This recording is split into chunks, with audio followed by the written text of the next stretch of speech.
بسم اللہ الرحمن الرحیم۔ السلام علیکم۔ یہ افسانہ lecturer Urdu on line YouTube channel کے لیے ریکارڈ کیا جا رہا ہے۔ باسودی کی مریم، تحریر اسد محمد خان۔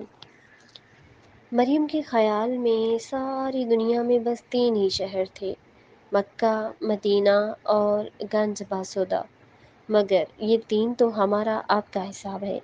مریم کے حساب سے مکہ مدینہ ایک ہی شہر تھا، اپنے حضور کا شہر۔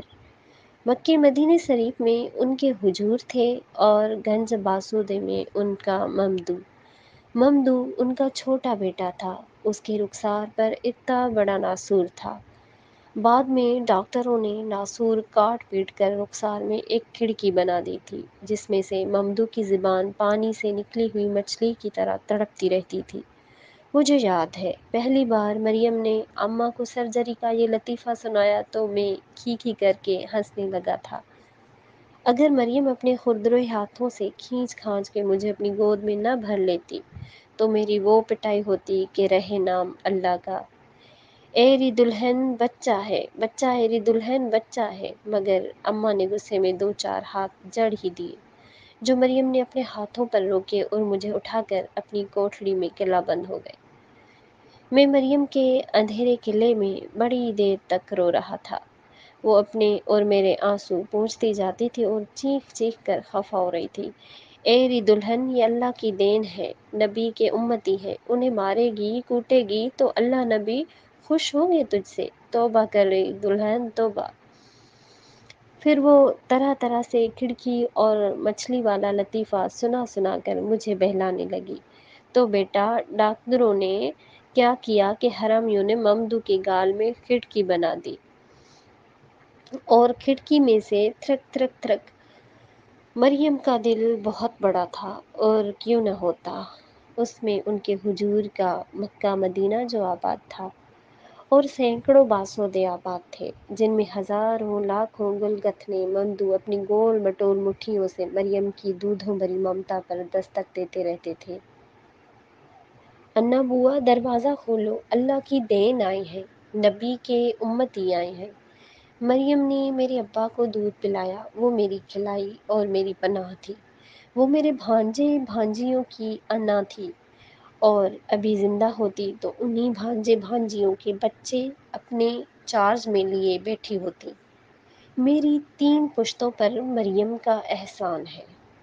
میں نے ایک بار مریم کے قلعے میں گھس کر ان کی پٹلیا سے گڑ کی بھیلی چرا لی۔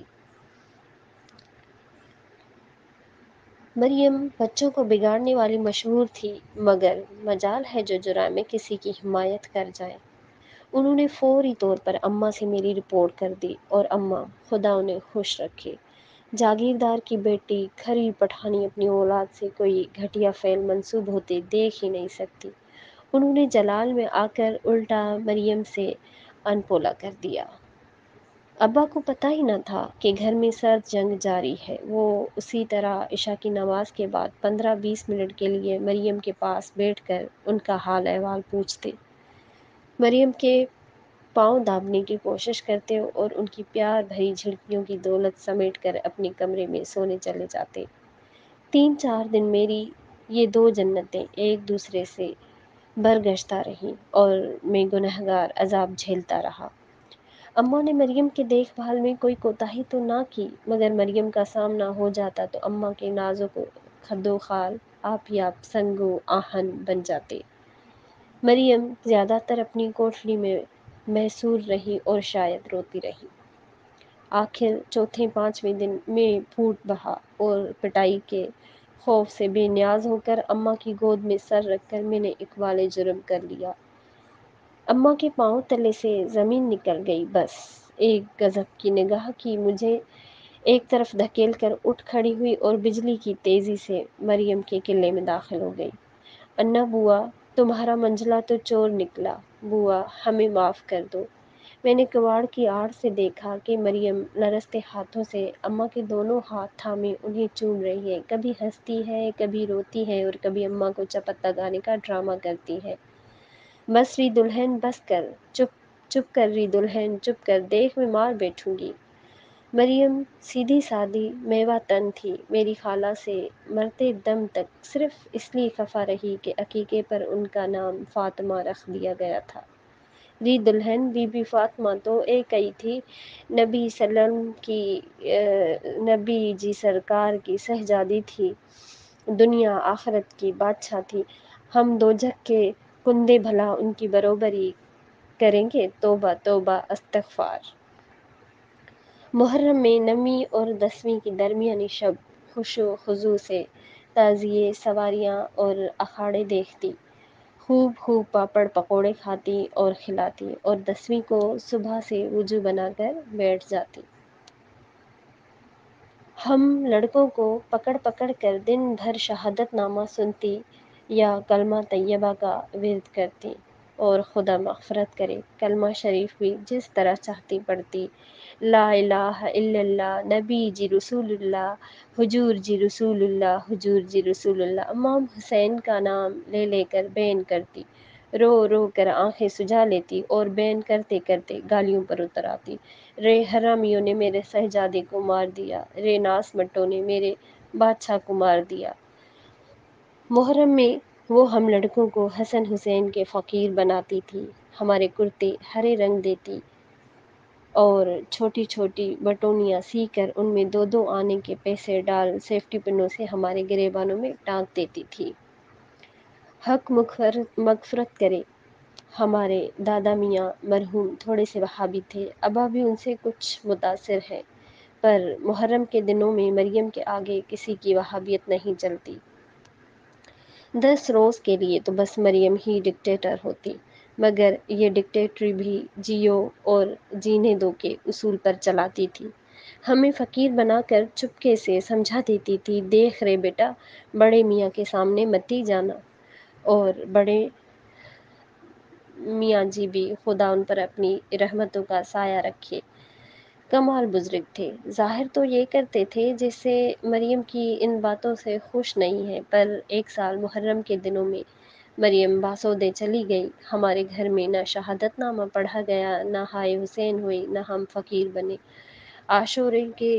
عاشورے پر ہم لڑکے دن بھر ہاکی کھیلتے رہے۔ عصر کی نماز پڑھ کر دادا گھر لوٹ رہے تھے، ہمیں باڑے میں دھوم مچاتے دیکھا تو لاٹھی ٹیک کر کھڑے ہو گئے، اے کرسٹانو، تم حسن حسین کے فقیر ہو، بڑھیا نہیں ہے تو جانگیے پہن کر ادھم مچانے لگے۔ یہ نہیں ہوتا کہ آدمیوں کی طرح بیٹھ کر یاسین شریف پڑھو، یاسین شریف پڑھو حسن حسین کے نام پر، یاسین شریف پڑھو بڑے میاں جی کے نام پر، یاسین شریف مریم کے نام پر، ان کے ممدو کے نام پر، کہ ان سب کے خوبصورت ناموں سے تمہاری یادوں میں چراگاہ ہے۔ مگر میں ممدو کو نہیں جانتا، مجھے صرف اس قدر علم ہے کہ ممدو باسودے میں رہتا تھا اور ڈاکٹروں نے اس کے گال میں کھڑکی بنا دی تھی، اور اس کھڑکی کے پٹ مریم کی جنت میں کھلتے تھے۔ اور میں یہ بھی جانتا ہوں کہ جب مریم بڑے سوز سے خواجہ پیا جرا کھولو کیوڑیاں گاتی تھی تو اماں کی کوئلوں جیسی آواز شامل ہو کر مجھ پر 1000 جنتوں کے دروازے کھول دیتی تھی۔ میں اماں کے زانوں پر سر رکھ کر لیٹ جاتا اور خواجہ پیا کو سروں کے معصوم جھروکے سے درشن بانٹتے دیکھا کرتا۔ سنا ہے میری اماں موج میں ہوتی ہیں تو اب بھی گاتی ہیں، خدا انہیں ہنستا گاتا رکھے۔ پر مریم کی آواز تھک کر سو چکی ہے، یا شاید ایک لمبے سفر پر روانہ ہو چکی ہے اور مکے مدینے شریف کی گلیوں میں پھول بکھراتی پھر رہی ہے، یا باسودے کے قبرستان میں ممدو کو لوریاں سنا رہی ہے۔ سفر مریم کی سب سے بڑی آرزو تھی، وہ حج کرنا چاہتی تھی۔ ویسے تو مریم ہمارے گھر کی مالک ہی تھی، مگر پتہ نہیں کب سے تنخواہ لے رہی تھی۔ ابا بتاتے ہیں کہ وہ جب اسکول میں ملازم ہوئے تو انہوں نے اپنی تنخواہ مریم کے قدموں میں لا کر رکھ دی۔ مریم پھول کی طرح کھل اٹھی، اپنی گاڑی کی چادر سے انہوں نے ایک چمنی کھول کر ملازمہ کو دی کہ جا بھاگ کر بازار سے جلیبیاں لیا۔ مریم نے خود ان جلیبیوں پر کلمہ شریف پڑھا اور تنخواہ اور جلیبیاں اٹھا کر بڑے غرور کے ساتھ دادا میاں کے سامنے رکھائیں۔ بڑے میاں جی مبارکی ہو، دولہے میاں کی تنخواہ ملی ہے۔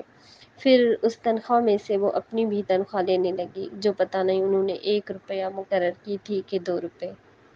مریم کا خرچ کچھ بھی نہیں تھا۔ باسودے میں ان کے مرحوم شوہر کی تھوڑی سی زمین تھی جو ممدو کے گزارے کے لیے بہت تھی، اور بکریاں تھیں جن کی دیکھ بھال ممدو کرتا۔ بڑا لڑکا شتاب خاں ریلوائی میں چوکیدار تھا اور مزے کرتا تھا۔ برسوں کسی کو پتہ نہ چلا کہ مریم اپنی تنخواہوں کا کرتی کیا ہے۔ پھر ایک دن وہ ڈھیر سارے